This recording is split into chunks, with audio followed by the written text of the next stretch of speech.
बिस्मिल्लाहिर्रहमानिर्रहीम। अस्सलामु अलैकुम। उम्मीद करते हैं जी आप सब खैरियत से होंगे। आज हम बॉयल्स लॉ से रिलेटेड दो एग्जांपल करने जा रहे हैं। पहली एग्जांपल है जी एग्जांपल 5.1। 5.1 में जो हमें डाटा दिया गया है इसमें ये कहा गया है जी a gas with of volume 350 centimetre cube has a pressure of 600 mm of Hg. If the pressure is reduced to 325 of mm of Hg, what will be the new volume? अब जो डाटा हमें given है वो हम यहाँ पर लिख लेते हैं कि फर्स्ट ऑफ ऑल हमें जो वॉल्यूम दिया गया है V1 ये हमें दिया गया है 350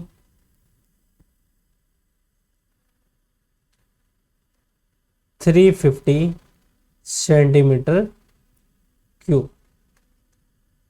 सेकेंडली जो प्रेशर है जी P1 ये है जी 600 mm of Hg. What will be if the pressure is reduced?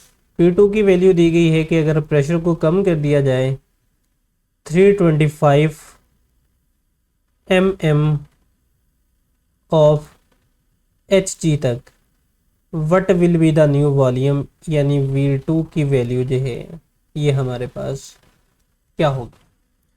ये हमें डाटा जो है वो दे दिया गया है। अब इसके ज़रिए हम यहाँ से V2 की जो है वो वैल्यू कैलकुलेट करेंगे। ये हम जो बात कर रहे हैं with respect to Boyle's law बात कर रहे हैं।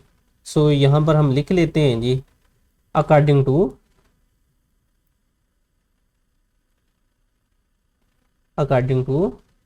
Boils law.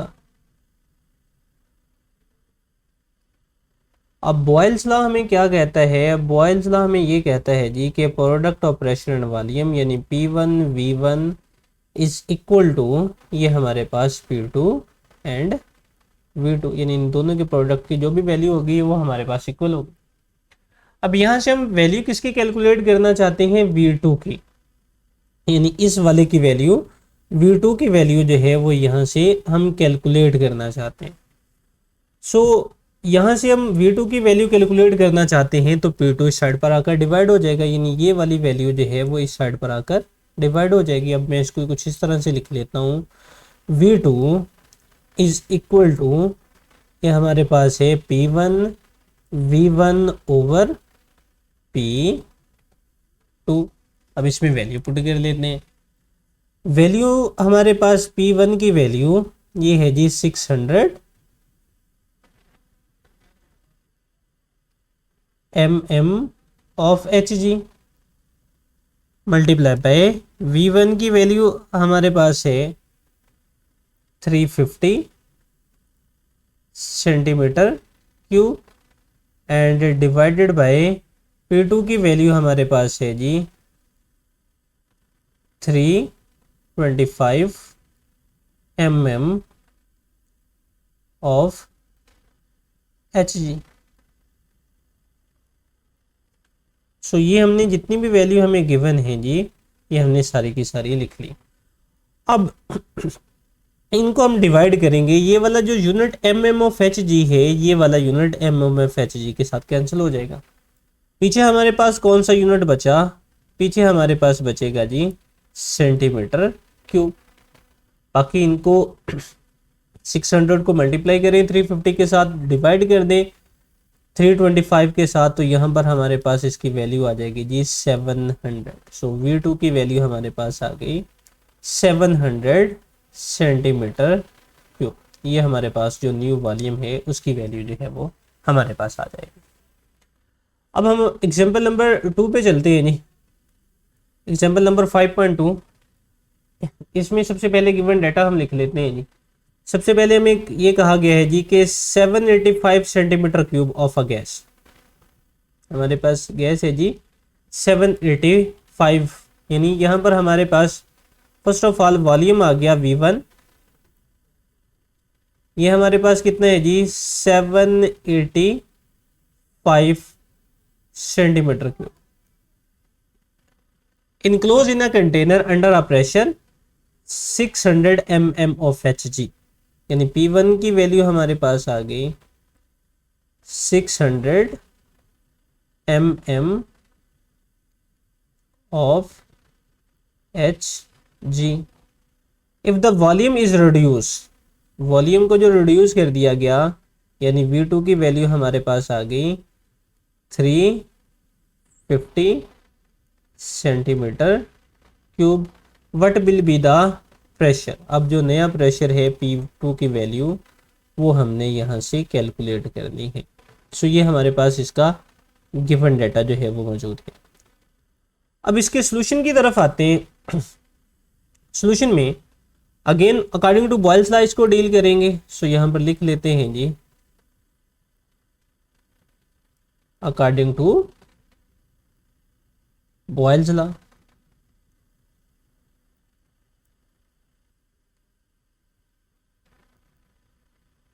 बॉयल्स लॉ के मुताबिक हमारे पास again P1 V1 is equal to P2 and V2। अब यहाँ से हम जो वैल्यू कैलकुलेट करना चाहते हैं वो P2 की वैल्यू कैलकुलेट करना चाहते हैं। सो इट्स मीन अब ये वाला V2 जो है वो इस साइड पर आकर डिवाइड हो जाएगा। सो हम इसको लिख लेंगे जी, यानी P2 इज इक्वल टू, ये हमारे पास अब वैल्यू आ जाएगी जी P1 V1 ओवर V2। अब इसमें जो वैल्यू है वो पुट कर देते। हमारे पास जो P1 की वैल्यू है ये है जी 600 mm of Hg multiply by V1 की वैल्यू हमारे पास है 785 सेंटीमीटर क्यूब डिवाइडेड बाय हमारे पास V2 की वैल्यू है 350 सेंटीमीटर क्यूब। अब इनको डिवाइड और मल्टीप्लाई कर देते हैं। अब इस इक्वेशन में, इस एग्जांपल में हमारे पास ये वाला सेंटीमीटर क्यूब जो है वो इस वाले सेंटीमीटर क्यूब के साथ जो है वो कैंसिल हो जाएगा। बाकी हमारे पास अब जो यूनिट हमारे पास आएगा वो आएगा mm ऑफ Hg। बाकी इसको अगर हम डिवाइड करें, मल्टीप्लाई करें जी, तो मल्टीप्लाई करने के बाद डिवाइड करें तो यहाँ पर हमारे पास वैल्यू आएगी जी 1345.7। ये हमारे पास जो है वो P2 की वैल्यू जो है वो आ गई। अब यहाँ पर जो प्रेशर का यूनिट हमारे पास है वो है mm ऑफ Hg।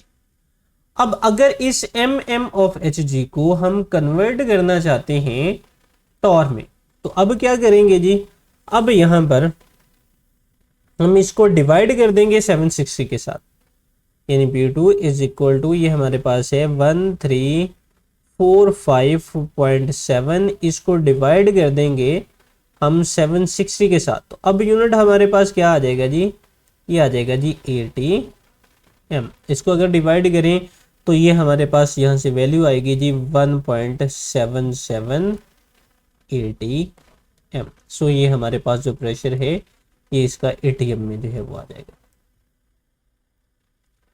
अब यहाँ से अब हमने क्या देखा जी, अगर आप अगेन अपने गिवन डाटा के ऊपर आए, फर्स्ट ऑफ ऑल हमारे पास जो इसमें वॉल्यूम मौजूद था, सॉरी जो प्रेशर मौजूद था वो था 600 mm ऑफ Hg, जबकि जो आंसर हमारे पास P2 का आया वो आया 1345.7। ये भी हमारे पास हमने किस में निकाला, mm ऑफ Hg में। अब ये देखें, जो हमारे पास पहला वॉल्यूम था वो था 785। अब जो दूसरा वॉल्यूम आया जी, ये आया जी 350, यानी पहला वॉल्यूम ज़्यादा था और दूसरा वॉल्यूम जो है वो रिड्यूस होके कम हो गया। अब पहले प्रेशर था 600, अब प्रेशर को हमने बढ़ा दिया, यानी प्रेशर जो है वो हमने बढ़ाकर 1355.7 तक ले गए। सो प्रेशर के बढ़ने से वॉल्यूम जो है वो कम हो गया। इसी तरह अगर हम अपनी पिछली एग्जांपल में देखें तो पिछली एग्जांपल में हमने, हमारे पास जो वॉल्यूम था ये 350 था, इस वक्त प्रेशर जो है वो 600 था। अब प्रेशर को हमने कम कर दिया, यानी 600 से हमने कम करके ले आए 325 के ऊपर। तो यहाँ पर हमारे पास जो नया वॉल्यूम आ गया वो आ गया 700 सेंटीमीटर क्यूब। यानी हमने प्रेशर को कम किया, तो प्रेशर के कम करने से जो वॉल्यूम है ये 2 गुना जो है वो हो गया। यानी पहले हमारे पास 350 है, अब हमारे पास जो है वो 700 सेंटीमीटर क्यूब जो है वो हमारे पास आ गया। सो ये थी जी 2 एग्जाम्पल बॉयल्स लॉ से रिलेटेड। आज का हमारा लेक्चर यहाँ पर ख़त्म होता है जी। अल्लाह।